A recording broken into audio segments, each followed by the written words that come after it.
먼저 지난 시간에 함께 공부했던 미래가치 분석이라는 경제성 분석 방법론에 대해서 간단하게 리뷰를 하고 오늘의 수업 내용으로 넘어가도록 하겠습니다.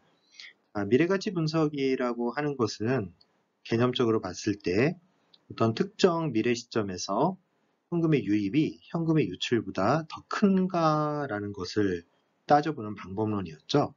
따라서 순 미래가치라고 하는 우리가 Net Future Value라고 부르는 순 미래가치를 구하고 난 다음에 이 값이 0보다 크면 바로 경제성이 있다라고 결론을 내리는 방식입니다.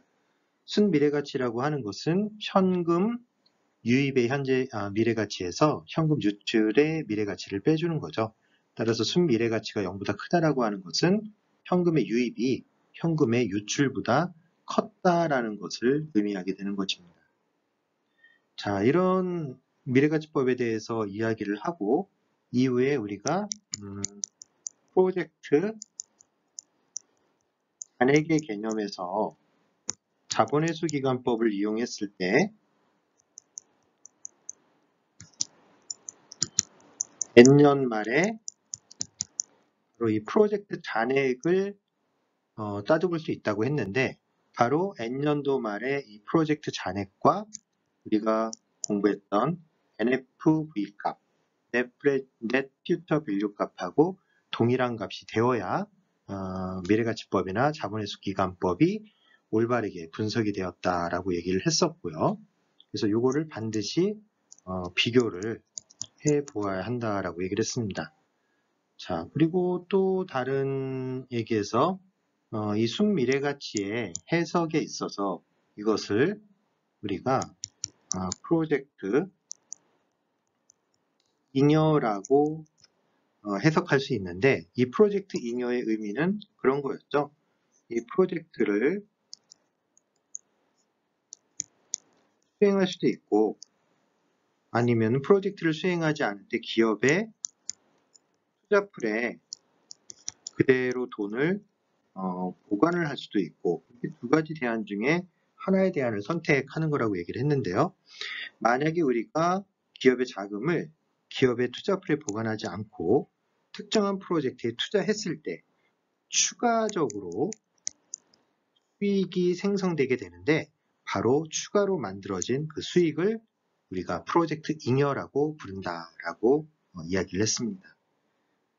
자, 그리고 바로 이 프로젝트 잉여를 현재 시점의 가치로 변환할 수 있을 텐데요. 바로 그러한 컨셉을 이용하는 것이 오늘 공부하게 될 현재 가치 분석법이라고 하는 것입니다. 자, 좀 더 자세한 얘기는 다음 페이지부터 이야기하도록 하겠습니다. 그래서 지난 시간에 배운 미래가치법이 미래등가를 구해서 이것이 0보다 크다라고 하면 경제성이 있다라고 결론을 내리는 것처럼 동일하게 현재가치법은 현재 시점의 경제적 등가, 즉 현재 등가를 산출하고 그 현재 등가가 0보다 크면 경제성이 있다라는 결론을 내리는 방식이라고 이야기할 수 있습니다. 현재가치법의 개념을 좀 살펴보면요. 현재 시점에서, 즉 경제적 등가를 산출하는 기준 시점을 의미를 하는 거죠. 현금의 유입이 현금의 유출보다 큰가를 비교하는 거죠. 즉 유입이 유출보다 크다라는 건 이 프로젝트를 통해서 수익을 발생을 시켰다는 얘기가 되는 거고 따라서 경제성이 있는 상황이라는 걸 이야기하게 되는 겁니다. 그런데 우리가 이제 경제성 분석을 위해서는 이렇게 유입이 유입출보다 큰다라고 표시를 할 수도 있겠지만 유입에서 유출을 뺀 이 부분을 순현재 가치라고 네이밍을 하고 이놈이 0보다 큰가를 비교하는 형식으로 판정 기준을 가져갈 수도 있겠습니다. 그래서 현재 가치법에서는 Net Present Worth라고 불리는 줄여서 NPW죠. 순현재 가치를 구하고 이놈이 0보다 큰 값, 즉 유입보다 유출이 더 작은 상태 또는 유출보다 유입이 더 큰 상태가 되면 경제성이 있다라고 결론을 내리시면 되겠습니다.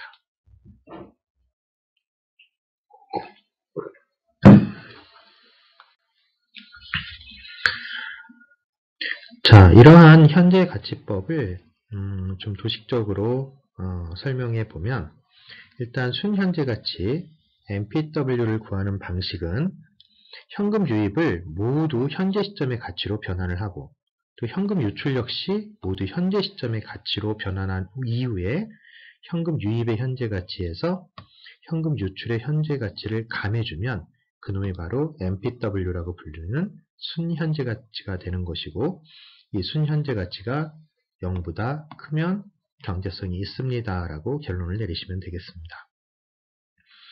자, 그림상으로 보면 여기 있는 현금의 유출 부분 모두 다 0년도 시점의 가치로 변환을 하죠. 역시 2, 3, 4, 5년도에 있는 현금의 유출 역시 모두 다 0년도 시점의 가치로 변환을 합니다. 자, 이때 우리가 사용할 수 있는 이자 계수 이런 거 이용하시면 되겠죠. P, F, I, N 미래가치 F를 알고 있을 때 현재 가치 P를 구하는 이자 계수를 이용을 해서 모두 현재 시점의 가치로 변환을 한 이후에 수익에서 비용을 빼거나 또는 유입에서 유출을 빼는 방식으로 NPW를 산출하고 그 NPW가 0보다 크게 되면 경제성이 있다라고 결론을 내리시면 됩니다. 근데 우리가 경제성 분석에서는 이 I라는 표현 대신에 뭐를 쓴다라고 얘기를 했죠? 경제성 평가를 위한 할인율 또는 의사결정자가 느끼고 있는 돈의 시간적 가치 또는 최소 요구 수익률이라고 불리는 MARR을 이용을 해서 시점 변환을 한다라고 이야기를 했죠. 그래서 우리가 이렇게 그 MARR을 적용했을 때의 NPW 값, 순현재 가치가 0보다 크면 경제성이 있습니다 라고 결론을 내리시면 되겠습니다.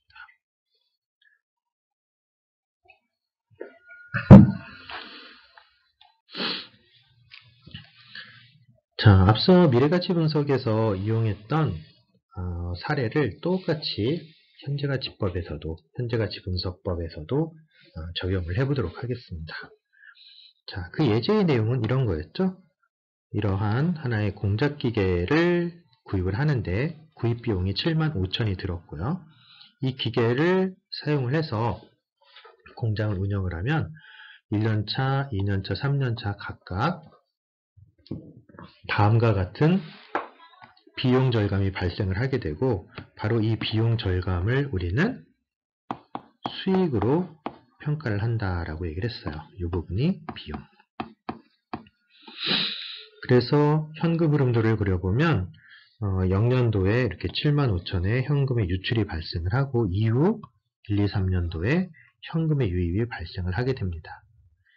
자, 이 문제를 갖다가 우리가 현재 가치법을 이용해서 분석을 한다라고 하는 것은 모든 현금 흐름을 0년도의 가치, 즉 프로젝트가 시작하는 시점의 가치로 변환을 해서 분석을 하는 걸 의미하기 때문에 여기 있는 이 값을 0년도 시점으로, 이 값 역시 0년도 시점으로, 이 값 역시 0년도 시점으로 75,000은 이미 0년도에 존재하고 있기 때문에 다른 변환 절차를 거치지 않게 되겠습니다.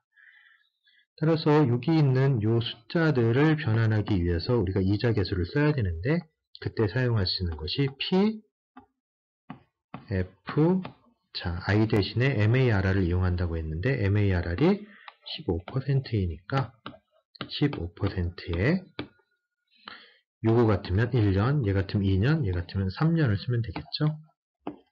그래서 요 각각의 이자 계수를 해당 연도의 현금 흐름에 모두 곱해주고 그것을 합산을 하면 현금 유입의 현재 가치를 산출해낼 수 있게 되는 겁니다.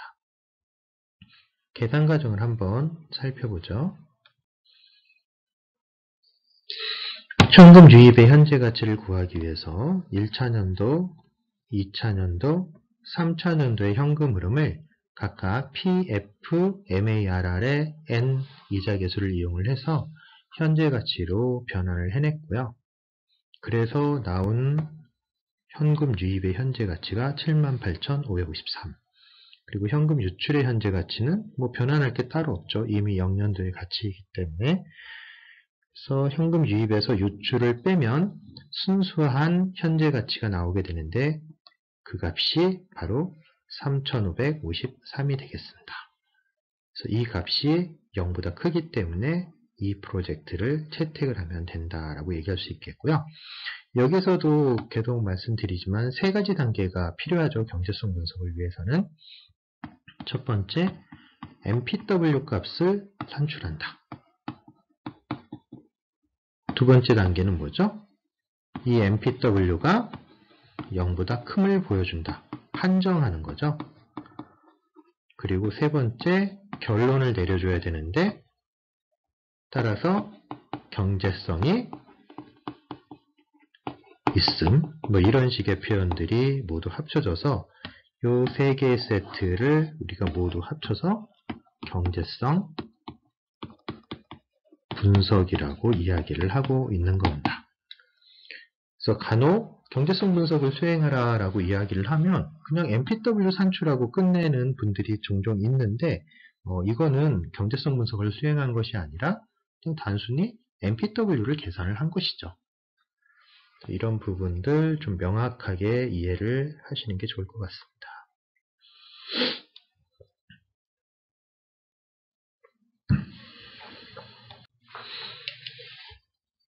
자, 지금까지 우리가 벌써 6개의 경제성 분석 방법 중에 3가지 분석 방법을 배웠어요. 첫 번째 배운 게 자본회수 기간법, 두 번째 배운 게 미래가치법, 세 번째 배운 게 현재가치법인데요. 이들 사이에 어떤 관계가 있는지를 살펴보려고 합니다.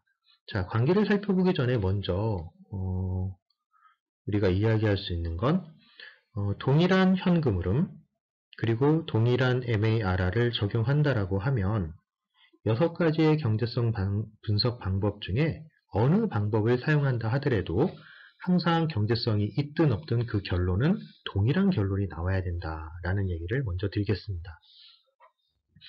자, 분석 방법 간의 상호관계를 좀 이해하기 위해서 먼저 자본회수 기간법으로 이 타이거 공적기가 회사 그 예제를 가지고 해보면 자, 먼저 현금 흐름, 0년도, 1년도, 3년도의 현금 흐름을 갖다가 이렇게 표시를 하는 거로부터 시작을 하죠. 그래서 0년도 말에 프로젝트 잔액이 마이너스 75,000, 즉 우리 회사의 투자풀에서 75,000이라는 자금을 뽑아낸 후에 프로젝트에 75,000을 투자하고 아직까지 하나도 회수가 안 된 상태라는 걸 의미하는 겁니다. 자, 그러던 와중에 첫 번째 년도에 24,400이라고 하는 현금 흐름, 즉 수익이 발생을 합니다. 그래서 우리가 얼핏 생각하기에는 24,400만큼 프로젝트의 잔액이 회수가 됐다라고 얘기할 수 있을 것처럼 보이지만 실제로는 그런 게 아니죠. 24,400 중에 뭐를 제하죠? 바로 자본 비용을 제하게 되죠. 즉 프로젝트에 투자되어 있는 75,000에 대해서 그 돈에 대한 일종의 사용대가 명목으로 자본 비용이라는 걸 부담하게 되는데 자본 비용을 산출하는 방법은 전년도의 프로젝트 잔액에다가 MARR 값을 곱해주시면 되는 겁니다. 그래서 당해년도의 현금 흐름에서 당해년도의 자본 비용을 제하고 나면 순수하게 투자 자본을 감하는 데 사용할 수 있는 금액이 나오게 되겠고 이 금액을 전년도 프로젝트 잔액에서 제해주면 다음 연도에 프로젝트 잔액이 산출될 수 있는 겁니다. 그래서 이 파란색으로 지금 슬라이드에 표시된 관계식이 이런 관계식이에요. 75,000으로부터 마이너스 61,850이 어떻게 산출되었는가 하는 것들을 보여주고 있는 산식이죠. 자, 다음 연도 가면 이걸 이용해서 다시 자본 비용을 뽑아내고 현금 흐름과 자본 비용을 이용을 해서 순수하게 프로젝트 잔액이 감해지는 양을 산출해내고 이걸 적용을 하면 이렇게 줄어들게 되겠죠. 마지막 연도 역시 똑같이 자본비용 산출하고 당해년도의 현금 흐름에서 자본비용을 제하고 나머지 부분만 전년도 프로젝트 잔액에서 감해주면 최종적으로 우리가 프로젝트가 종료되는 3년 말 시점에서의 프로젝트 잔액을 산출해낼 수 있게 됩니다. 그래서 자본회수기간법으로 봤을 때는 지금 여기 마이너스에서 좀 치울까요?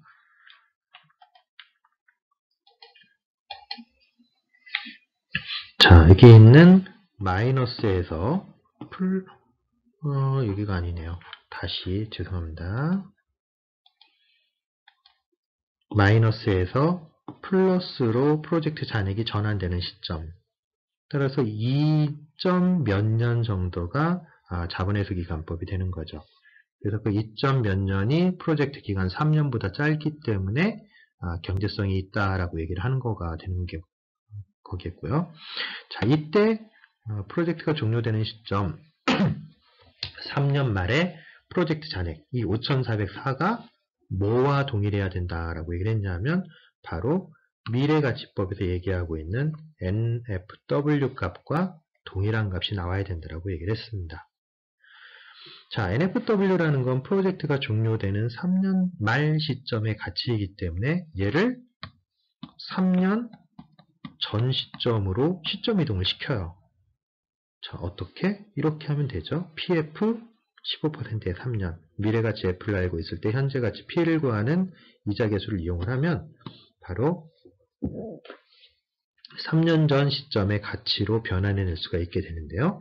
그렇게 변환한 값이 바로 3,553이고 이것이 우리가 방금 전에 구했던 현재가치법의 순현재가치값과 동일해지게 되는 겁니다. 자, 만약에 자본회수기간법으로 프로젝트 기간 내에 자본회수가 모두 된다라고 하면 항상 이 N년도 말에 보면 여기가 플러스 값으로 끝이 나게 되겠죠.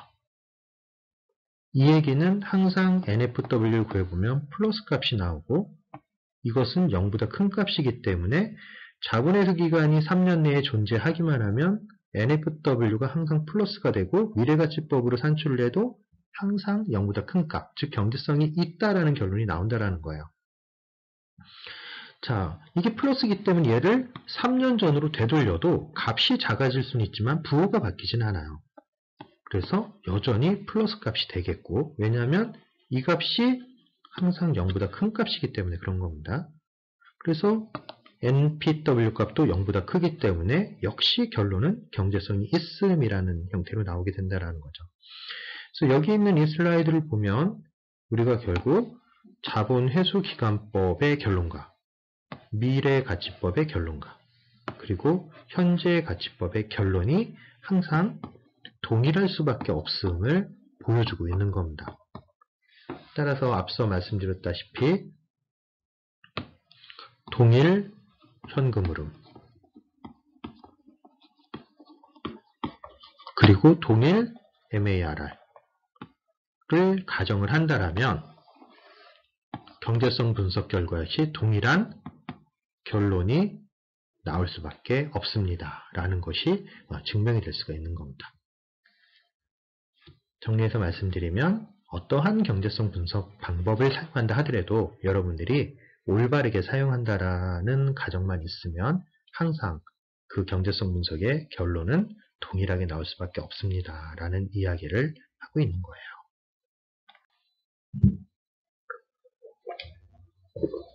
이런 분석 과정을 경제적 등가의 컨셉에서 해석을 해보면 자, 우리 프로젝트는 이런 거였습니다. 0년도에 75,000을 투자하고 1, 2, 3년도에 각각 24,000부터 55,000까지의 수익이 발생하는 이런 현금 흐름도를 가지고 있었고요.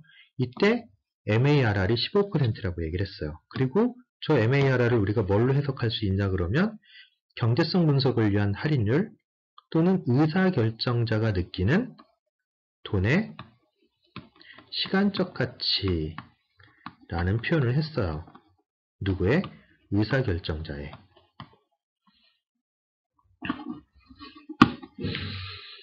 자, 돈의 시간적 가치라고 얘기를 한다라는 건 결국 이 분석을 우리가 경제적 등가의 컨셉에서 해석을 하겠다라는 얘기가 되는 거죠. 그래서 이 현금 흐름을 똑같은 가치를 갖는 경제적 등가로 변환을 했는데, 자, 여기에서 이렇게 변환을 한 건 기준 연도를 몇 년으로 한 거죠? 3년, 즉 프로젝트의 종료 시점으로 해서 등가를 구한 거고요. 그걸 우리가 미래 등가라고 부르죠. 그리고 걔를 갖다가 기준 연도를 0년으로 해서도 경제적 등가를 구해볼 수가 있겠는데, 그걸 우리가 현재 등가라고 부른다는 거예요. 그래서 미래 등가를 구했더니 5,404, 현재 등가를 구했더니 3,553. 즉 0년도에 75,000을 투자하고 1, 2, 3년도에 24,000, 27,000, 55,000을 회수하는 것이나 3년 말에 5,404라는 수익을 발생시키는 것이나, 아니면 0년도에 3,553이라는 수익을 발생시키는 것 모두 돈의 시간적 가치를 15%라고 가정한다라고 하면 이 세 가지의 현금 흐름은 모두 경제적 등가 관계가 성립을 한다라는 의미가 되는 겁니다. 즉 어떤 식으로 돈을 받아도 똑같다라는 거죠. 75,000을 먼저 투자하고 3번에 걸쳐 저만큼 회수를 하는 것이나, 그냥 0년도에 3,553을 받는 것이나, 아니면 3년 후에 5,404를 받는 것이나, 경제적인 가치로 따져봤을 때는 셋 다 동일하다, 그런 의미가 되는 겁니다. 그리고 이것이 경제적 등가이기 때문에 최종적으로 가장 멋있는 관계, 이런 관계가 나오게 되죠. 0년도의 현재 등가를 3년 후에 미래 가치로 바꾸게 되면 그것이 바로 이 미래 등가 값이 되는 겁니다. 그래서 이러한 관계가 결국 이 경제성 분석 과정을 경제적 등가의 개념으로 풀어서 설명을 하고 있는 모습이라고 볼 수 있겠습니다. 자, 지금 우리 프로젝트 지금 분석을 할 때는 MARR을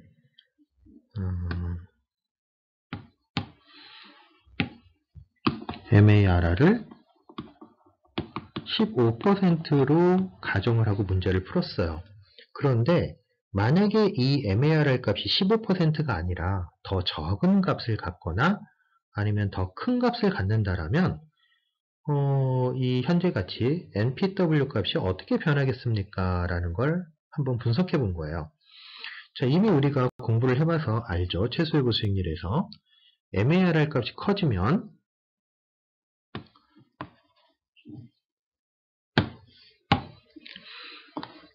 미래 수익을 작게 평가하는 경향이 생기고, 따라서 수익이 작아지니까 경제성이 낮아지는 효과가 있다라고 얘기를 했고, 거꾸로 MARR이 작아지면 미래의 수익을 현재 가치로 땡겨왔을 때 수익이 상대적으로 크게 평가를 받기 때문에, 즉 돈의 시간적 가치가 작기 때문에 경제성이 높아지는 효과가 있다라고 얘기를 했어요.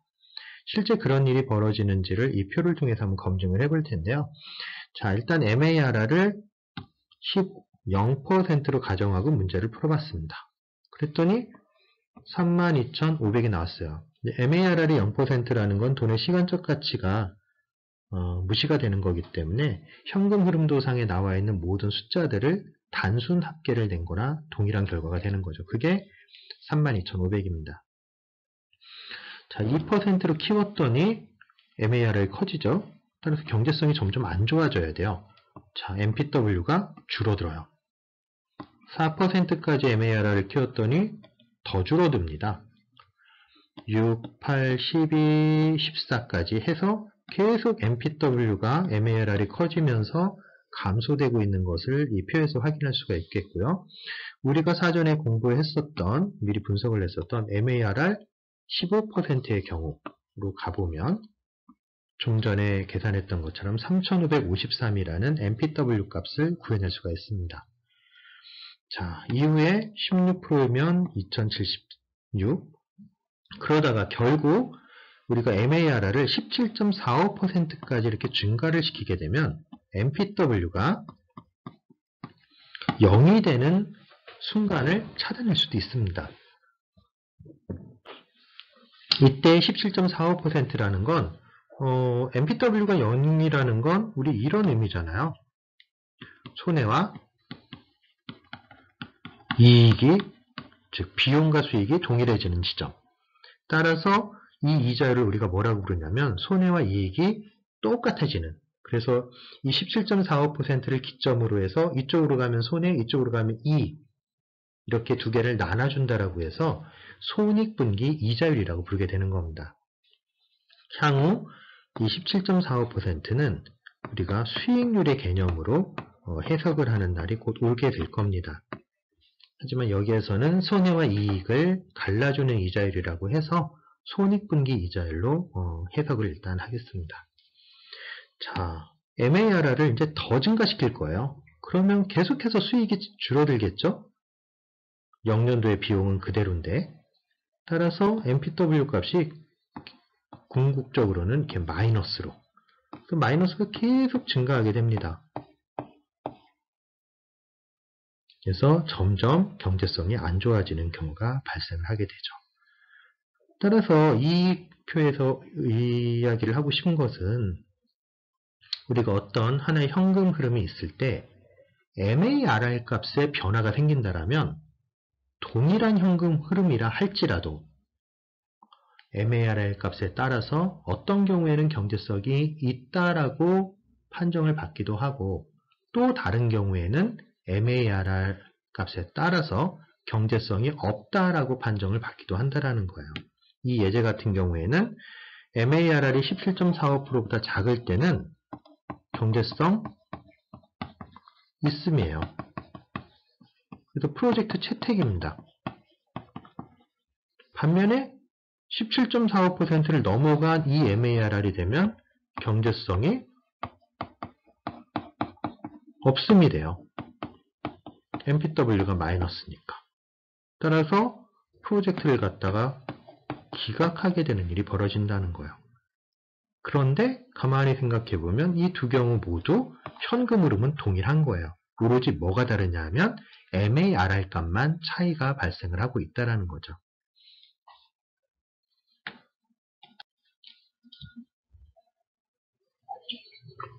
자, 조금 전에 살펴봤던 표를 그림으로 좀 바꿔봤습니다.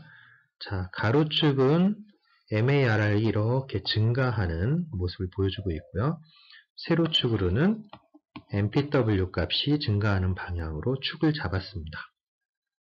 자, 아까 보신 바와 같이 바로 이 포인트가 17.45%인데요. 이 17.45%를 기점으로 해서 MARR이 더 적은 경우에는 MPW 값이 이렇게 0을 기준으로 해서 플러스 값이 나오게 되고요. 17.45%를 MARR이 넘어가게 되면 수익이 점점 줄어들어서 MPW 값이 이렇게 마이너스로 산출이 되게 됩니다. 결국 이 17.45%라고 하는 게 굉장히 큰 기준점으로 잡힐 수가 있는데요. 왜냐하면 이 기준점을 좌우로 해서 왼쪽 부분은 경제성이 있어서 프로젝트를 채택하는 구간이고요. 오른쪽은 경제성이 없어서 프로젝트를 기각하는 구간이 되는 겁니다. 왜 경제성이 있고 없느냐? 바로 MPW를 구했을 때 얘가 플러스가 되거나 얘가 마이너스가 되기 때문에 이런 일이 벌어질 수 있는 거죠. 따라서 이때 17.45%라는 특정한 비율을 우리가 손익분기 이자율 또는 수익률이라고 부르게 되는데, 그 근원적인 이유는 17.45%를 경계로 해서 서로 다른 일들이 벌어지고 있기 때문에 그런 거예요. 경제성이 있거나 아니면 경제성이 없거나 그 기준이 되는 이자율을 17.45%가 담당하고 있는 거고, 그놈의 이름이 바로 손익분기 이자율이라는 표현으로 사용이 되게 되는 것입니다.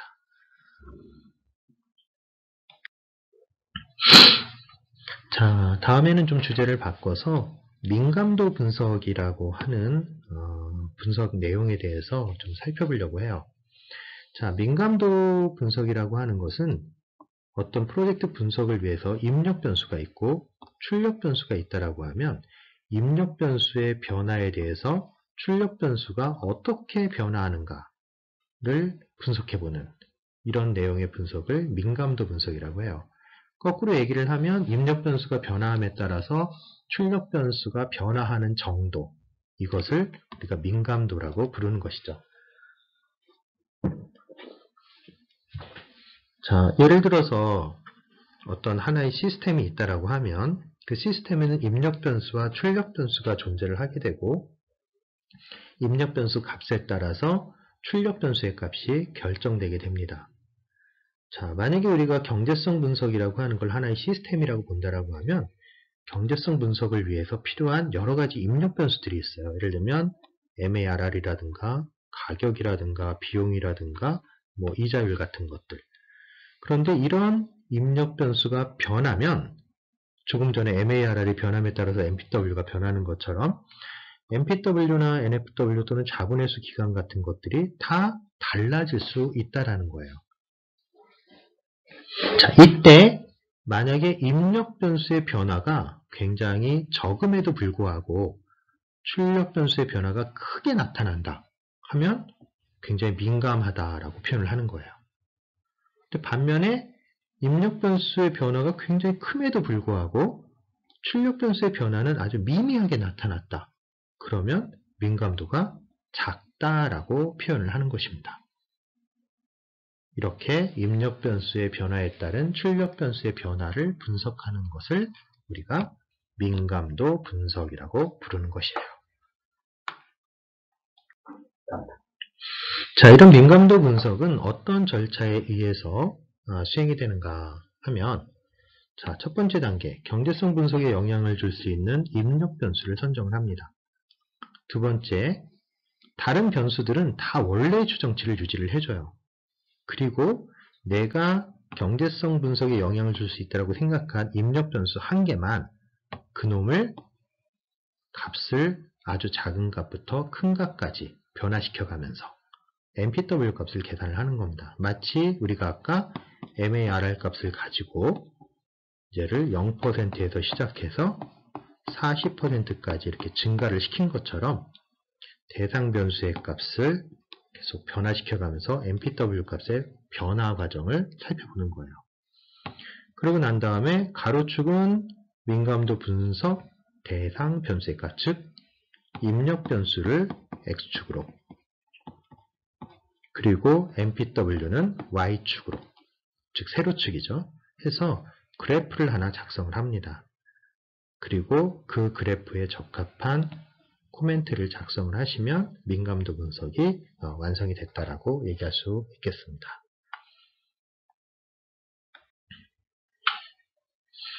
자, 민감도 분석의 한 사례를 한번 볼 텐데요. 자, 우리가 어떤 커피를 판매하는 커피 카페 같은 그런 곳을 새롭게 하나 이제 좀 추진해 보려고 해서 그에 따른 경제성 분석을 수행해 보려고 합니다. 그런데 이 모든 것들은 미래에 발생할 일이기 때문에 사실 현재 뭐 판매를 얼마나 가격을 매겨야 될지 또는 얼마나 판매가 가능할지 또는 MARR도 사실 어떤 값이 가장 적합한 것인지 하는 것들이 명확하진 않아요. 하지만 분석을 위해선 이런 값들이 픽스가 돼야 되기 때문에 일단 현재 추정치를 MARR은 5%, 판매가는 잔당 6,900원, 판매량은 잔당 1,000원, 그리고 매년 커피 값을 올릴 것인데요. 7.6%씩 커피 가격을 인상한다라고 추정을 한 겁니다. 이 상태로 분석을 하려고 하는데 아무래도 이게 미덥지가 않은 거예요. 그래서 야, MARR이 좀 작으면 어떻게 되지? 또 판매가가 좀 높아지면 어떻게 되지? 판매량이 좀 줄어들면 어떻게 되지? 뭐 이런 것들을 분석해 보고 싶은 거예요. 그래서 이런 현재 추정치를 기준으로 해서 먼저 MARR 값에 대해서 분석을 한번 시작을 한 겁니다. 그래서 MARR 값을 0%부터 시작을 해서 값을 쭉 증가시켜 가면서 MPW 값이 어떻게 변화했는지를 관찰을 했어요. 그랬더니 MPW 값이 이렇게 MARR이 커지면 커질수록 이렇게 쭉 감소하는 결과를 보여줬고요. 현재 수준인 5%의 MARR을 적용을 하면 50이라고 하는 MPW 값이 나와서 경제성이 있다라는 결론이 나오게 됩니다. 하지만 이 그래프를 보면 6.5%, 즉 손익분기 이자율이 지나고 나면 여기에선 MPW 값이 음액값이 나오기 때문에 이 기준을 넘어가 버리면 경제성이 없다라는 결론이 나오게 되는 거죠. 따라서 이 그림을 보고 우리는 어떤 코멘트를 줬냐면 MARR이 6.5% 이상이 되면 본 프로젝트는 경제성이 없습니다. 뭐 이런 식의 결론을 내리게 됐다라는 거예요. 자, 이때 민감도 분석을 위해서는 MARR 값을 변화를 시킨다라고 얘기를 했는데요. 이 MARR 값을 변화시킬 때 나머지 이 경제성 분석에 영향을 미칠 수 있는 판매가라든가 판매량, 인상률은 각각 6,900원, 1,000장, 그리고 7.6%에 고정을 시켜놓은 거예요. 그리고 오로지 이 MARR 값만 변화를 시킨 거죠. 이 케이스가 이 첫 번째 케이스입니다. 자, 그럼 두 번째 케이스 판매가에 대한 MPW 분석은 판매가만 변화를 시키고 나머지 MARR이나 판매량, 인상률은 모두 다 고정을 시킨 채로 분석을 하는 거죠. 그래서 현재 우리가 예정으로 잡고 있는 6,900원에서는 MPW가 당연히 다 똑같이 이렇게 50씩이 나오겠죠. 어느 경우나. 자, 그런데 이 그림을 보면 커피의 판매 가격이 4,000원까지 이렇게 낮아진다 하더라도 본 프로젝트는 경제성이 있습니다. 라고 결론을 내릴 수 있는 거죠. 당연히 판매 가격이 높아지면 높아질수록 경제성을 나타내는 MPW 값은 이렇게 증가하는 방향으로 만들어질 거예요. 판매량도 유사하죠. 판매량이 늘어나면 MPW가 늘어나는 게 정상일 테니까 그래프가 이렇게 그려지게 될 거고요. 현재 1000잔이 판매가 된다라고 하면 50이라는 MPW가 나오지만 만약에 이것이 650잔까지 이렇게 줄어든다 하더라도 여전히 경제성은 담보할 수 있다. 이런 결론을 민감도 분석을 통해서 나타낼 수 있는 겁니다. 자, 커피 가격의 인상률 역시 높아지면 높아질수록 더 큰 MPW가 나오겠죠. 수익이 많이 생기니까. 현재 7.6%로 하면 50이라는 MPW가 나오는데 이건 역시 인상률을 5%까지 낮춘다 하더라도 여전히 이 프로젝트는 경제성이 있다. 뭐 이런 결론을 내릴 수 있겠습니다. 자, 이런 일들은 각각 입력 변수에 따른 출력 변수의 변화치를 분석을 해본 건데요. 자, 이거를 하는 가장 큰 이유 중에 하나는 만약에 우리가 이 경제성 분석을 위해서 여러 가지 지금 해당되어 있는 입력 변수 값을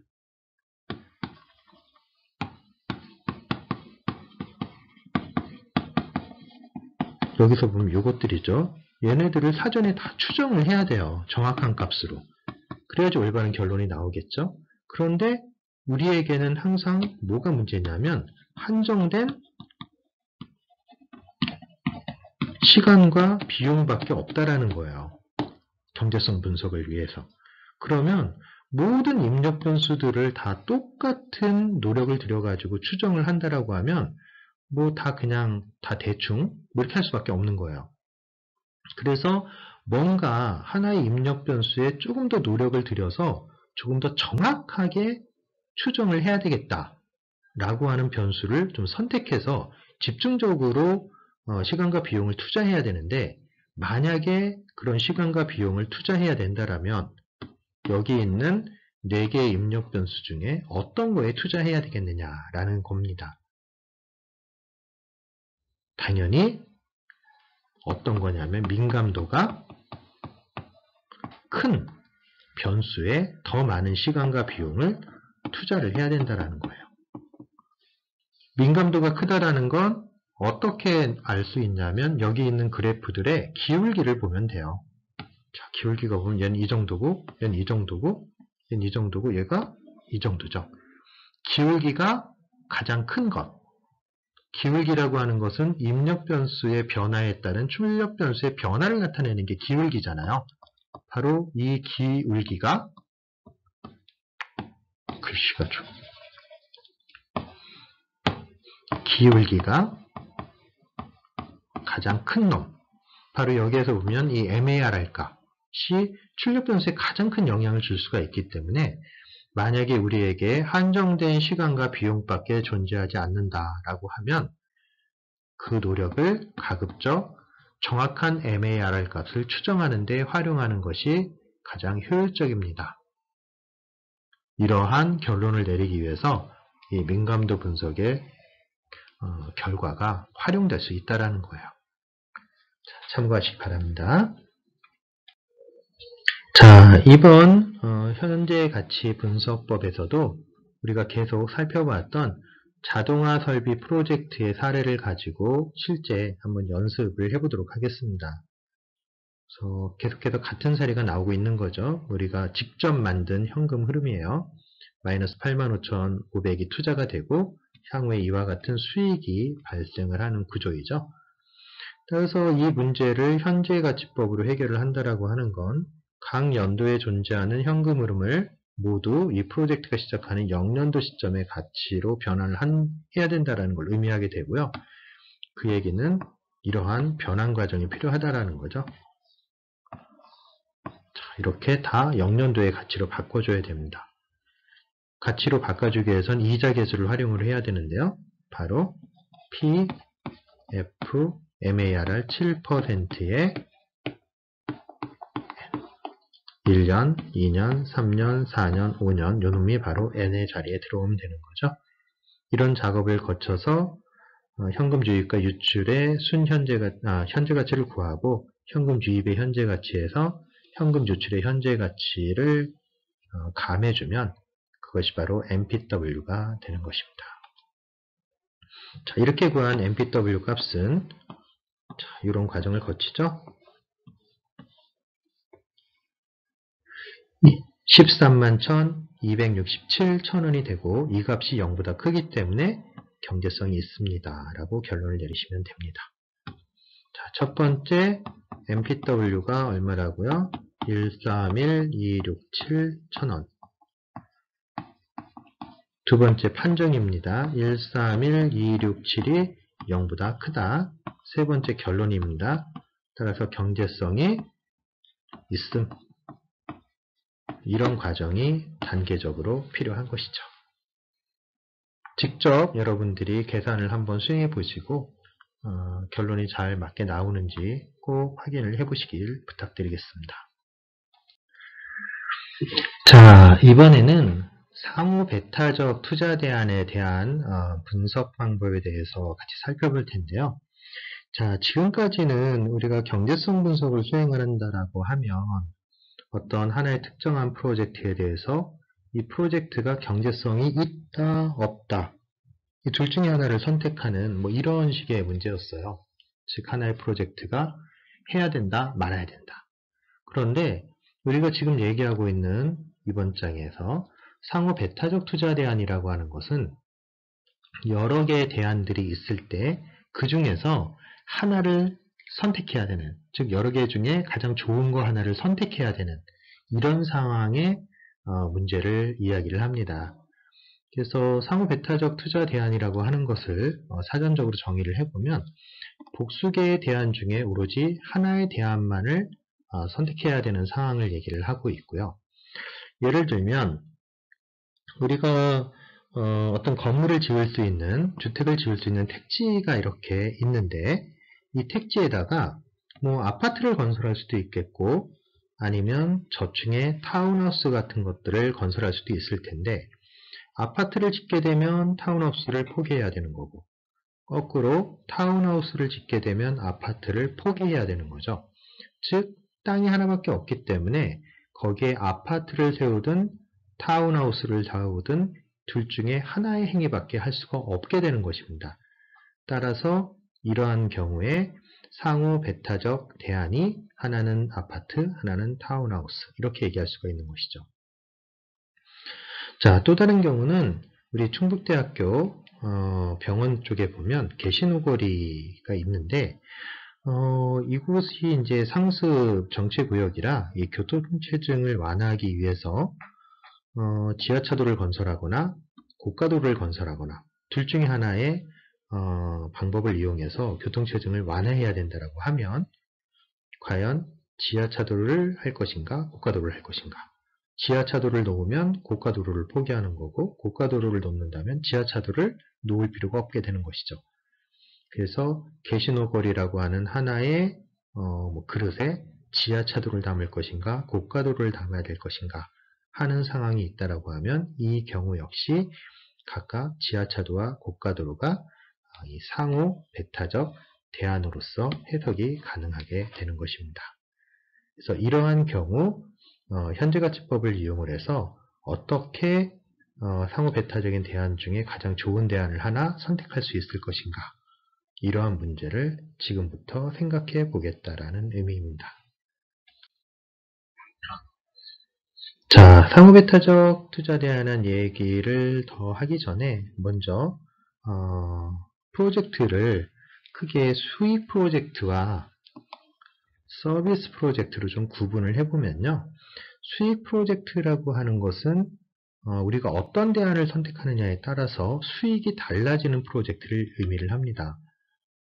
앞쪽에서 우리가 하나의 택지가 있을 때 거기에 타운하우스를 지을 것인가 아니면 아파트를 지을 것인가 이렇게 얘기를 했었죠. 그때 우리가 타운하우스를 짓거나 아파트를 지을 때 그 대안을 실행하게 되면 서로 다른 투자가 필요해요. 즉 아무래도 타운하우스를 짓는 것보단 고층의 아파트를 짓는 게 훨씬 더 많은 비용이 들어가게 되는 거죠. 그리고 그 투자에 대한 결과로서 나타나는 수익 역시 서로 다르게 나타나게 될 겁니다. 따라서 통상 수익 프로젝트라고 하면 비용과 수익이 모두 다르기 때문에 어떤 프로젝트의 분석을 위해서는 비용과 수익을 모두 고려해서 분석을 수행을 하셔야 됩니다. 반면에 서비스 프로젝트라고 하는 것은 어떤 대안을 선택하더라도 수익이 동일한 프로젝트를 의미를 합니다. 예를 들어서 앞쪽에 우리가 게시노거리에 고가도로를 건설할 것인가 아니면 지하차도를 건설할 것인가 이런 문제를 푼다라고 했을 때 서로 즉 고가도로를 건설하거나 지하차도를 건설하거나 들어가는 비용은 달라질 거예요. 투자액이 달라지죠.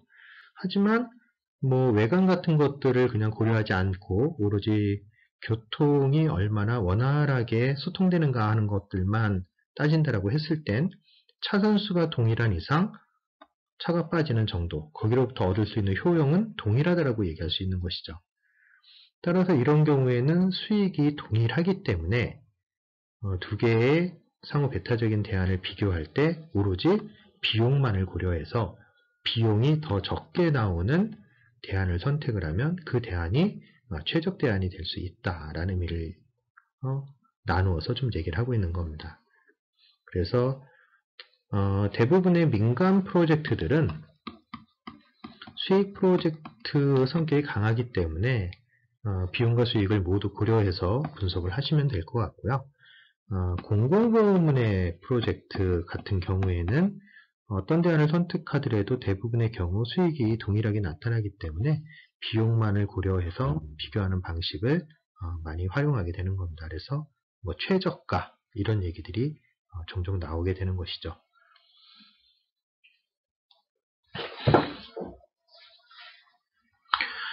자, 투자 대안에 대해서 이제 경제성 분석을 할 때 몇 가지 우리가 챙겨봐야 될 것들이 있는데요. 그 첫 번째가 경제성 분석 기간이라는 겁니다. 즉, 어떤 투자를 실행을 하고 그 투자에 대한 경제성을 분석하는 총 기간을 우리가 경제성 분석 기간이라고 부르고요. 반면에 프로젝트가 시작돼서 종료될 때까지의 기간을 프로젝트 수명이라고 부릅니다.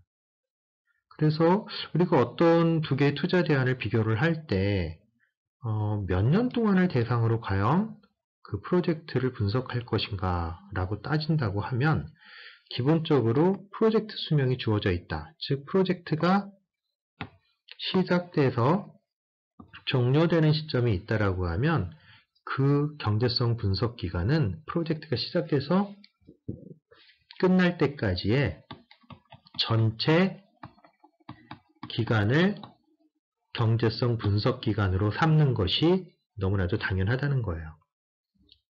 즉 프로젝트 기간 동안 발생하는, 즉 시작해서 끝날 때까지 전 생애 주기에 발생하는 모든 비용과 수익을 분석에 포함시켜야 되는 것이 원칙입니다. 자, 그런데 이게 때에 따라서는 경제성 분석 기간과 프로젝트 수명이 잘 안 맞아 들어갈 때가 존재할 수 있는데요. 예를 들면 첫 번째 경우는 프로젝트 수명과 분석 기간이 동일한 가장 일반적인 경우이고요. 두 번째 경우는 프로젝트 수명이 분석 기간보다 긴 경우. 통상 이런 경우에는 프로젝트의 수명이 남아있기 때문에 그 남아있는 수명만큼의 가치를 잔존 가치로 환산해서 대안평가에 활용을 해야 되겠고요. 세 번째 경우는 프로젝트 수명이 분석 기간보다 짧다라고 하면 전체 우리가 분석해야 되는 기간이 있는데 그 안에 프로젝트가 끝나버리니까 프로젝트가 끝나고 남아있는 기간 동안에 뭔가 해당 프로젝트가 아니라 다른 프로젝트로 서비스를 제공해야 되는 그런 대체 프로젝트를 포함시켜서 경제성 분석을 수행을 하셔야 두 개의 상호 배타적인 대안을 공평하게 같은 동등한 조건에서 분석을 할 수 있게 되는 겁니다. 자, 뒤에서 경우 1, 2, 3에 대해서 차례대로 사례를 통해 가지고 어떠한 분석이 이루어지는지를 또 살펴보도록 하겠습니다.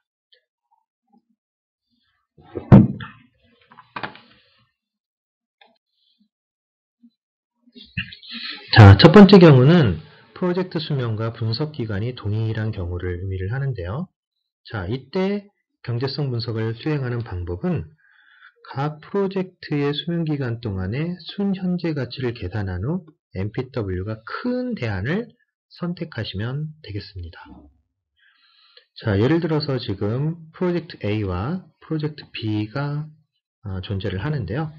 첫 번째 프로젝트는 0년도에 1000이라는 돈이 투자가 되는 거고 1, 2, 3년도에 각각 450, 600, 500이 회수되는 프로젝트이고요. 프로젝트 B는 4000이 투자가 되고 1400, 2075, 2150 이렇게 회수가 되는 프로젝트라고 보시면 되겠습니다. 그냥 예로 본다라고 하면 아까 전에 우리 택지가 하나 있었을 때 거기에 저층에 타운하우스를 지을 것인가 아니면 고층에 아파트를 지을 것인가 이런 사례라고 보셔도 될 것 같아요. 타운하우스 같으면 상대적으로 적은 투자에 적은 수익이 발생을 하는 형태일 테고 고층 아파트는 좀 비용 투자도 많이 나고 거기에 따라서 수익도 더 큰 금액이 발생을 하는 이런 구조를 따르게 될 테니까요. 자, 그래서 지금 상호 배타적 대안이라고 하는 건 결국 프로젝트 A와 프로젝트 B 중에서 하나의 대안만을 선택을 해야 되는 거죠. 더 우수한 대안으로. 그러면 어떤 게 과연 더 좋은 대안이냐? 자, 그 부분을 따지기 전에 일단 우리가 의사결정자가 프로젝트 A를 할까? 프로젝트 B를 할까? 라고 고민을 하려면 적어도 이 의사결정자는 어느 정도의 자금을 보유하고 있어야 이런 의사결정을 시도할 수 있는 걸까요? 자, 프로젝트 A는 1000이라는 초기 투자 비용이 필요하고 프로젝트 B는 4000이라고 하는 투자 비용이 필요하기 때문에 적어도 지금 이 의사결정자가 이 두 개의 대안을 가지고 고민을 하고 있다라는 건 본인의 자금이 4000을 확보하고 있다라는 가정하에서 이런 고민을 하게 되는 거죠. 자, 그래서 이제 이 문제를 순현재 가치법을 이용을 해서, 즉 현재 가치법을 이용해서 이제 해결하려고 두 개의 프로젝트에 대해서 0년도 시점에 경제적 등가를 한번 산출해 봤어요. 자, 어떻게 산출하면 되죠?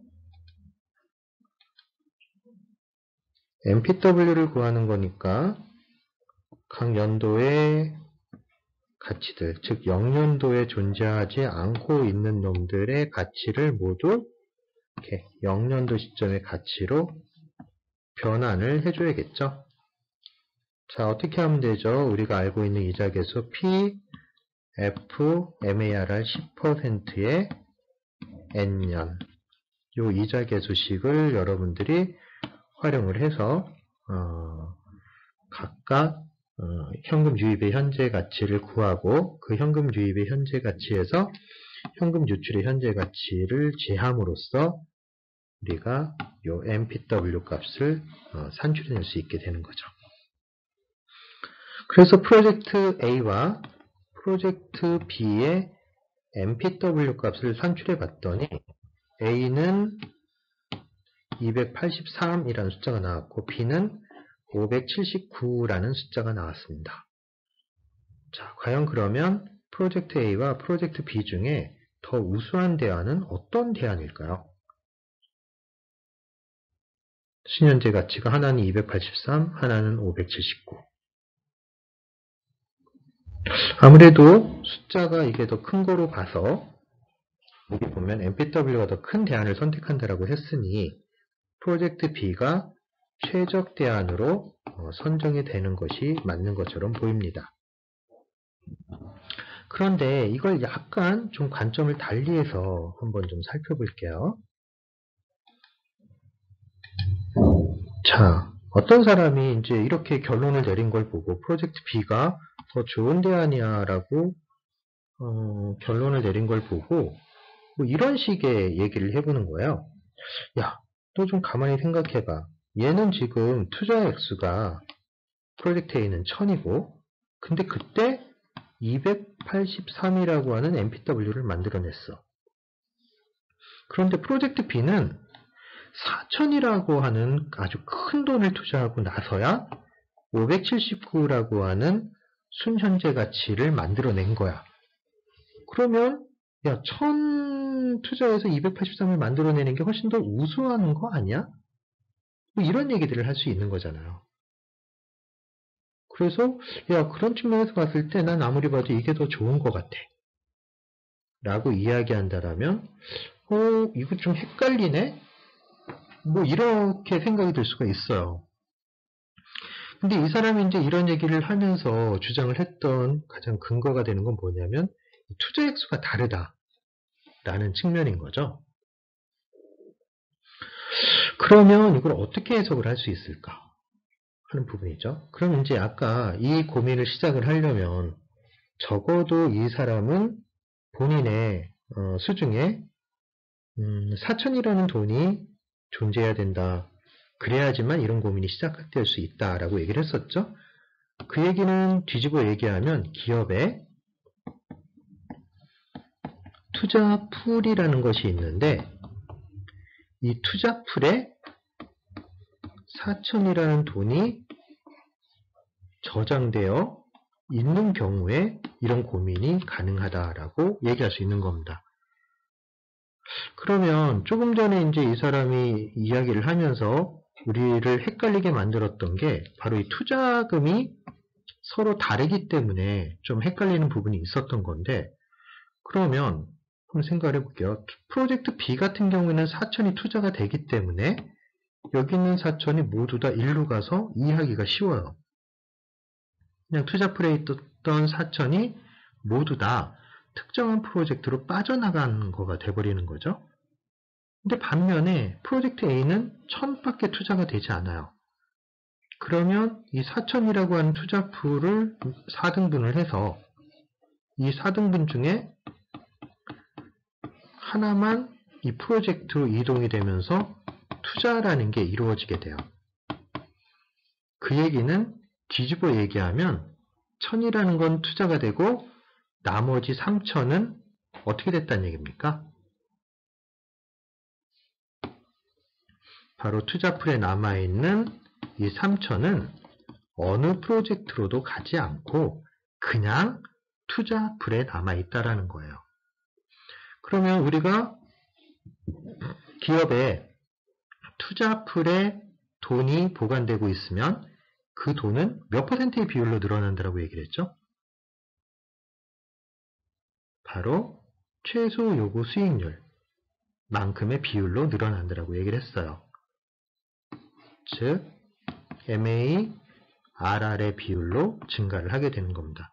자, 왜 이런 얘기를 할 수 있는 거냐면 MARR이라고 하는 거의 개념이 바로 최소 요구 수익률이라는 개념이고, 최소 요구 수익률이라는 건 어떤 프로젝트에 우리가 투자를 한다라고 했을 때 적어도 이 정도의 수익이 발생하지 않으면 투자를 안 하겠다는 얘기잖아요. 그 얘기는 뒤집어 얘기하면 우리 투자풀에 가만히 냅둬도 이 정도 수익은 낼 수 있다라는 자신감의 표현이에요. 그런 의미에서 투자풀에 보관되고 있는 자금은 최소 요구 수익률로 증가한다라고 이야기를 하는 겁니다. 자, 이 얘기 장황하게 했는데요. 정리해서 얘기하면 우리의 투자풀에 4천이란 돈이 있었는데 만약에 프로젝트 B에 투자가 되면 4천이 그대로 일로 가버리면 되는 거고요. 만약에 프로젝트 A에 투자가 되는 경우 1000은 일로 가버리고 4천의 4분의 3에 해당하는 3000은 그대로 투자풀에 머무르게 된다는 거예요. 그러면 4천 투자되는 것을 얘는 4천 투자된다고 보고 얘는 1000 투자하고 나머지 3천은 그대로 투자풀에 둔다라는 조건 하에서 현금 흐름도를 만들어 보면 투자 액수가 똑같아지니까 프로젝트가 종료되는 3년 후 시점에 과연 돈이 얼마나 될까 하는 것을 동일한 조건에서 좀 관찰해 볼 수가 있잖아요. 자, 그렇게 분석한 슬라이드가 바로 다음 페이지에 나와 있는 슬라이드입니다.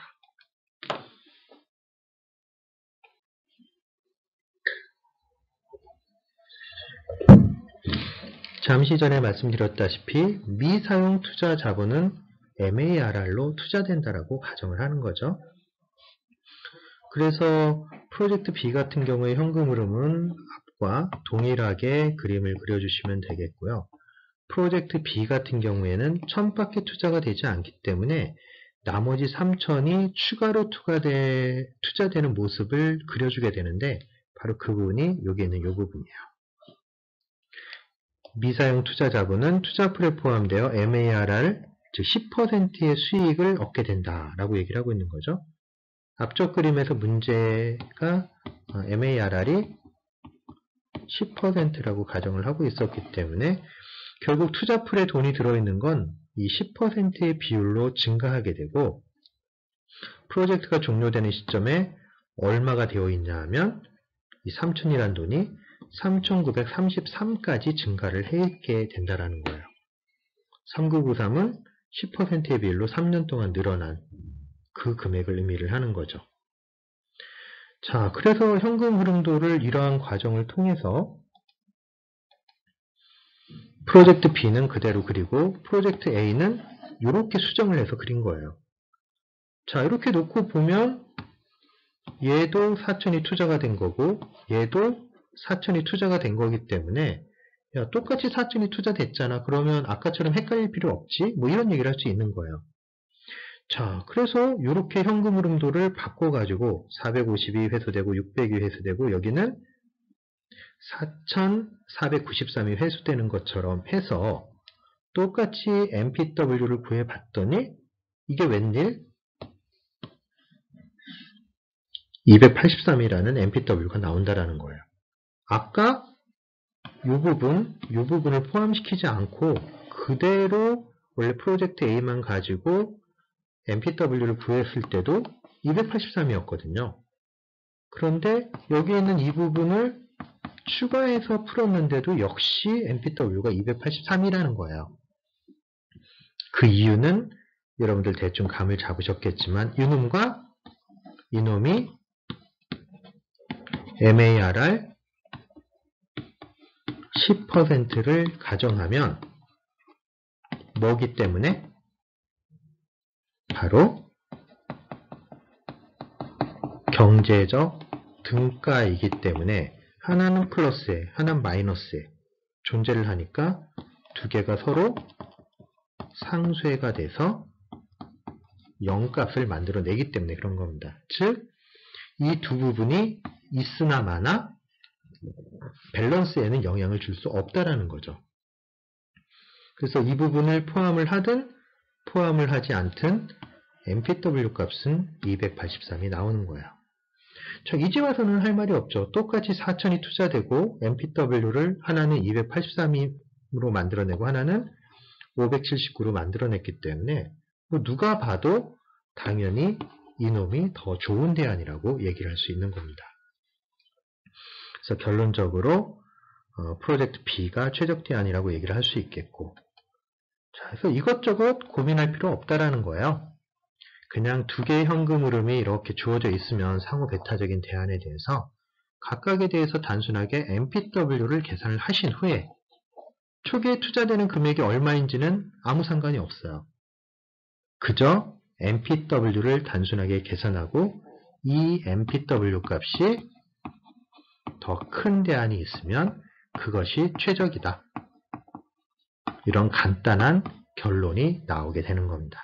따라서 프로젝트 B를 선택을 하시면 되겠습니다.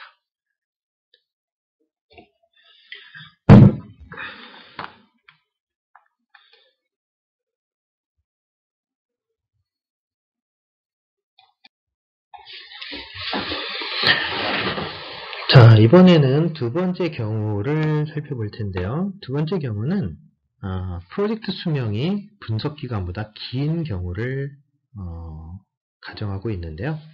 자, 이런 경우에는 잔존가치라고 하는 개념을 포함시켜서 분석을 하는 것이 필요하다라고 얘기를 하고 있고요.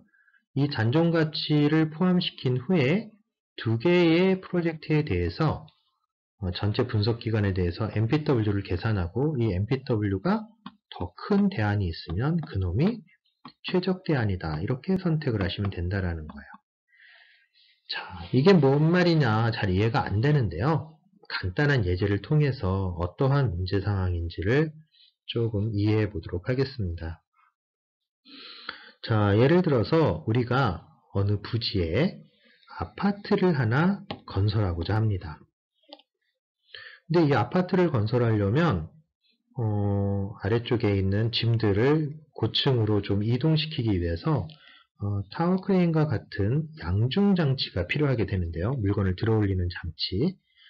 근데 이 타워 크레인을 우리가 고려할 수 있는, 사용할 수 있는 우리 아파트 현장에 맞게 모델이 A와 B 두 가지가 있다라는 거예요. 그런데 모델 A는 한 번 구입을 하면 총 3년 동안을 사용할 수 있고 수명이, 모델 B는 좀 더 비싼 기계라 한 6년 정도를 사용할 수 있는 내구성을 갖췄다라고 얘기를 합니다. 그런데 우리가 아파트를 건설하는데 걸리는 기간은 딸랑 2년밖에 되지 않아요. 자, 이때 이 아파트의 건설 기간 2년을 우리가 경제성 분석 기간으로 해석을 할 수 있겠고요. 기계 수명이 3년과 6년으로 서로 다른 타워 크레인의 기계 수명을 프로젝트 수명으로 해석을 해볼 수 있겠습니다. 근데 여기 보시는 바와 같이 프로젝트 수명이 분석 기간보다 길 때라고 되어 있으니까 이 경우를 얘기하고 있는 거죠. 경제성 분석 기간은 2년밖에 되지 않는데 프로젝트 수명, 즉 기계의 수명이 3 또는 6년. 자, 이렇게 돼버린다는 거예요. 자, 그러면 이것을 비교를 할 때 공정하게 비교하기 위해서는 2년 동안 사용하고 남은 얘는 1년, 얘는 4년만큼의 수명에 해당하는 잔존 가치를 산정을 해서 그 부분을 분석에 포함시킨 후에 그걸 바탕으로, 그 현금 흐름을 바탕으로 순현재 가치를 구하고 그 순현재 가치 값이 더 큰 대안을 선택을 하는 방식을 활용을 하시면 된다는 이야기입니다.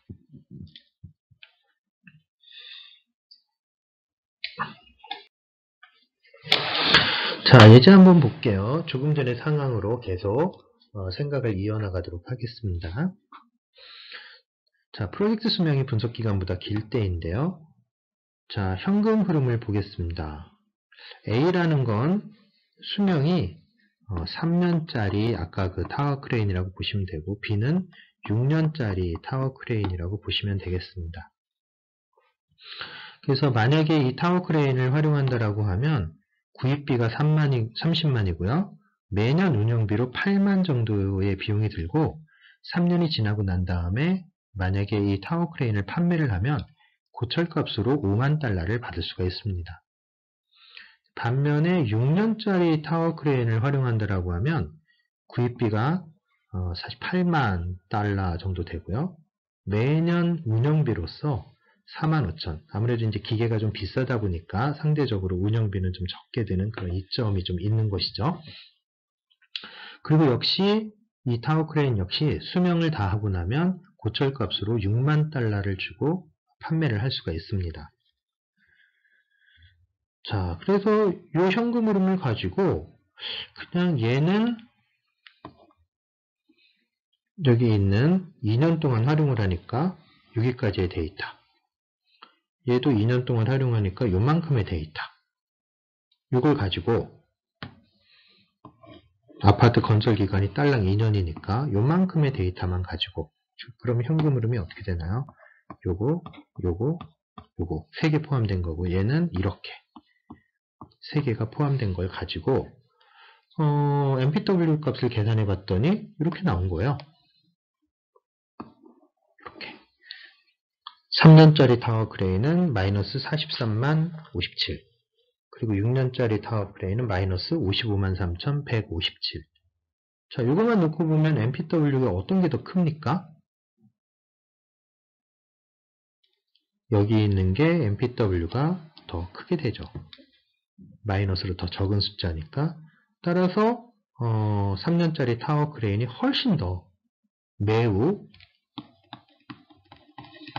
우수한 것으로 평가가 될 수 있습니다. 그런데 과연 이게 공정한 비교이겠느냐 하는 거예요. 왜냐하면 아까 말씀드렸다시피 3년짜리 기계는 여기에 1년만큼의 가치가 남아있고 얘 같은 경우에는 여기에 4년만큼의 가치가 남아있잖아요. 그래서 아무래도 얘가 평가에서 불리한 입장에 취하게 되겠죠. 그러면 이거를 어떻게 두 개를 공정하게 만들어줄 수 있겠는가? 방법은 바로 이겁니다. 사업기간이 2년이니까 2년이 지나고 난 다음에 둘 다 중고로 판매를 하는 거예요. 그렇게 가정을 하는 겁니다. 그래서 3년짜리 기계 같은 경우에는 이 비용이 추가로 포함이 됐어요. 즉 2년을 사용하고 나가지고 얘를 9만 달러를 주고 판매하겠다는 얘기예요. 아파트 건설이 끝나고 난 다음에. 그리고 역시 6년짜리 기계 역시 이 부분이 포함이 됐는데요. 이 얘기는 수명이 6년이나 되는 기계이기 때문에 아직도 4년의 수명이 남아있고 이 4년에 대한 수명의 대가로서 2년이 지난 시점에 25만 달러를 주고 중고로 판매하겠다는 얘기입니다.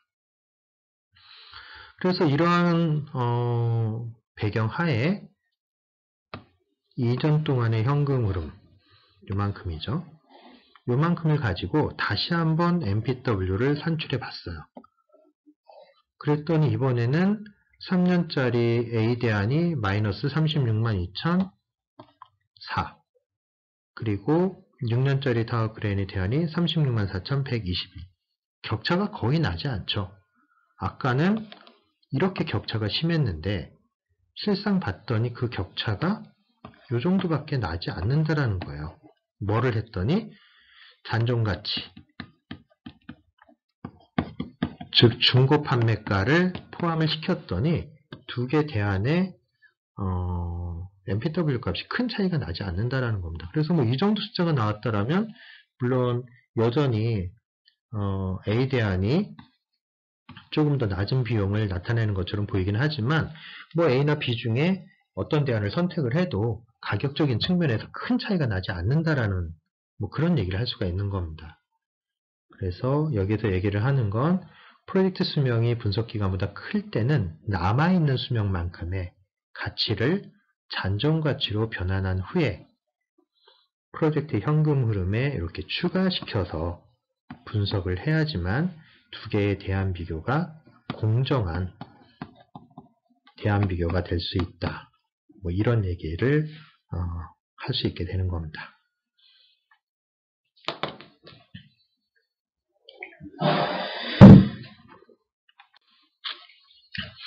자, 세 번째 경우인데요. 이때 앞에 거랑 좀 차이가 나는 건 이제 역의 방입니다. 프로젝트 수명이 분석 기간보다 짧을 때예요. 역으로. 그래서 이 경우에는 경제성 분석 기간에 맞출 수 있는 대체 프로젝트를 포함을 시켜서 분석을 해야 상호배타적 대안의 수년제 가치를 가지고 분석을 했을 때 공정한 대안 비교가 된다. 이런 얘기인데요. 자, 이거 역시 사례를 가지고 이야기를 해보도록 하겠습니다. 자, 이번에는 아파트 건설이 아니라 교량을 갖다가 하나 건설한다라고 생각을 해볼게요. 이 교량을 건설하기 위해서도 역시 타워 크레인이 하나 필요하게 되는데요. 자, 이번에 교량 건설 기간은 아파트 건설 기간보다 좀 많이 길어서 총 5년 동안 이 타워 크레인이 필요하다라고 가정을 하겠습니다. 그런데 이 교량 건설에 사용할 수 있는 타워 크레인이 우리 현장에 맞는 게 두 가지 타입이 있어요. 하나는 모델 A와 모델 B. 그런데 모델 A는 안타깝게도 수명이 3년밖에 되지 않고 모델 B 역시 수명이 4년밖에 되지 않아요. 따라서 전체 건설 기간을 다 활용할 수 있는 기계가 존재하지 않습니다. 자, 이런 경우에 모델 A와 모델 B 중에 하나를 선택해야 된다면 과연 어떻게 선택을 하는 게 올바른 방법이겠습니까? 라고 얘기를 하고 있는 거예요. 자, 프로젝트 수명이 분석 기간보다 짧을 때라고 했죠. 이때 건설 기간을 경제성 분석 기간이라고 얘기를 할 수 있는 거고 기계 수명을 프로젝트 수명이라고 얘기할 수 있겠고요. 프로젝트 수명이 분석 기간보다 짧은 케이스니까 바로 이런 케이스를 의미하고 있는 거예요. 5년이 3년, 4년보다 더 큰 케이스가 되는 거죠. 자, 그러면 전체 건설 기간은 5년이고 기계 수명이 3년, 4년밖에 되지 않으니까 방법은 얘 같은 경우에는 2년, 얘는 1년짜리 대체 프로젝트를 생각을 해서 여기다가 집어넣은 다음에 분석을 하란 얘기예요. 이 경우에 대표적인 대체 프로젝트는 타워 크레인을 외부로부터 예를 들면 임대해 오는 거를 생각해 볼 수 있겠죠. 그래서 모델 A를 사용하는 경우에는 1년 동안만, 2년 동안 임대를 하고 모델 B를 채택하는 경우에는 1년 동안 임대를 해서 그 임대 비용을 전체 분석에 포함시켜서 MPW를 구한 후에 그 MPW가 더 크게 나온 대안을 선택을 하는 것이 올바른 선택이다라는 이야기를 하고 있는 겁니다. 자, 그래서 보면 이 프로젝트 역시 5년 동안을 분석을 해야 되는데요. 총 5년의 분석을. 프로젝트 A 같은 경우에는 기계 수명이 3년밖에 되지 않고 프로젝트 B 역시 4년밖에 되지 않기 때문에 뒤에 2년, 뒤에 1년이 빵꾸가 나게 되는 겁니다. 그래서 뒷부분에다가 이렇게 대체 프로젝트를 포함을 시켰어요. 그래서 여기에서는 장비를 구매해서 얘는 3년 쓰고 임대로 2년을 쓰는 형태, 얘는 구매로 4년을 버티고 마지막에 1년을 임대를 통해서 1년을 버티는 이런 형태로 플랜을 짠 겁니다. 그래서 만약에 임대를 하는 경우에 현금 흐름이 얼마나 발생을 하냐면 매년 11,000달러 정도 이렇게 동일하게 비용이 발생하는 것들을 포함을 시켜서 전체 총 5년 동안의 현금 흐름을 동일하게 분석한 후에 그걸 바탕으로 MPW를 산출을 하고 둘 중에 MPW가 더 크게 나온, 이게 지금 비용이니까 마이너스잖아요. 마이너스니까 숫자가 더 적은 게 플러스로 봤을 땐 더 큰 거니까 바로 이 경우 마이너스 31,031, 즉 31,031달러만큼만의 비용이 드는 두 번째 대안, 이게 뭐 A 대안이고 이게 B라고 하면 바로 B 대안이 최적 대안으로서 선정이 되는 것이다. 뭐 이런 얘기를 하는 겁니다. 그래서 정리해서 말씀드리면 프로젝트 수명이 남아있는데 경제성 분석 기간이 남아있는데 수명이 이렇게 얼마 안 돼서 뒷부분에 비는 부분이 있다라고 하면 이 비는 부분에 대해서 바로 대체 프로젝트를 포함시켜서 분석을 해야 두 개의 상호 배타적인 대안의 비교가 공정하게 이루어질 수 있다. 이런 얘기를 하고 있는 것입니다.